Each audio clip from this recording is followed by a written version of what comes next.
و فیض و برکت دعای خیر میکنند. سپس برزگران روغن زردро ба шохи барзагулҳо молида аз паси бобои деҳқон каме кишт мекунанд. равған дар боварии мардум ҳамчун рамзи баракату серҳушилӣ ё аз боридани барфу борон ҳифз намудани шохи барзагулҳо молида мешавад. ҳамин гуна бо хондани ҳамин мисраҳо оғоз мешавад кори деҳқонон. баҳор омад миёнро банд маҳкам, кишт кунем дам ба дам, ҳосил гирем роҳати ҷон кунем, дастархонамонро пури нон кунем.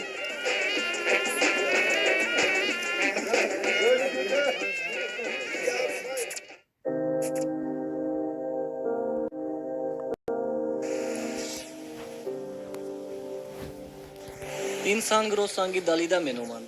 دلیده اساساً نام خوراک قدیمی است که میان ساکنان این دره مشهور بوده است. چون در زمان گذشته آسیاب نبود، آدمان با استفاده همین نمود سنگ گندم را میده کرده هر گونه خوراک می‌پختند. یکی از این خوراک‌ها دلیده نام داشته است که از پاره‌های گندم با آمیختگی هر گونه موادهای خوراکه آماده می‌شده است. آدمان زمان پیش از خاکه گندم میده شده نان و از گندم پاره شده چند نمود خوراک می‌پختند. فراخوانی برای بهارخوانی. سرتیم یک گروه بهاریخوان در ولسوالی ورسج تخار است که دیگر دوستانش را به خاطر بهارخوانی دعوت می‌کند.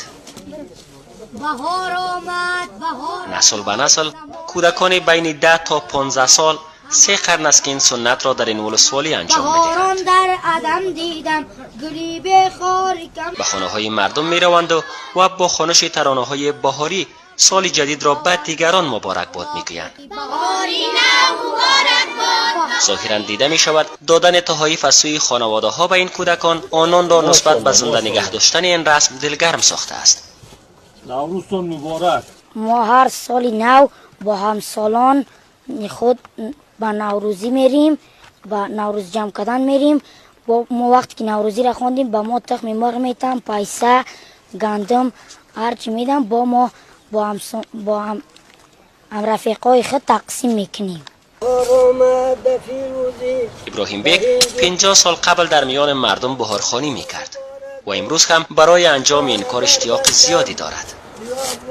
به این کار میخواستیم که یک بار تبخشی بار تجلیل کردن و آن تبخشی مردم باشه. در گوشه دیگر این ولسوالی دختران ورسجی هم در تجلیل از سال نو از پسران کم نیستند. جاهیده با شماری از دوستانش به خاطر تفریح به اینجا آمده است. دیده می شود فضای آرام و طبیعی در این بخش ورسج علاقمندی این دختر خانم ها را برای آشپزی و تفریح بیشتر ساخته است و آنان هم آرزو دارند تا این فضای آرام و گوارا در سرتاسر کشور حاکم شود. و با امید یک موفقیت بزرگ ما تجلیل سال نو در اینجا آمده ایم. ما میخواهیم که امرای دوستا در اینجا از قدیما برای ما مانده است. پدرکلان و مادرکلان ما امرای دختر خانم ها یا آمده ایم که در اینجا چی کنیم، تفریح کنیم. سال نو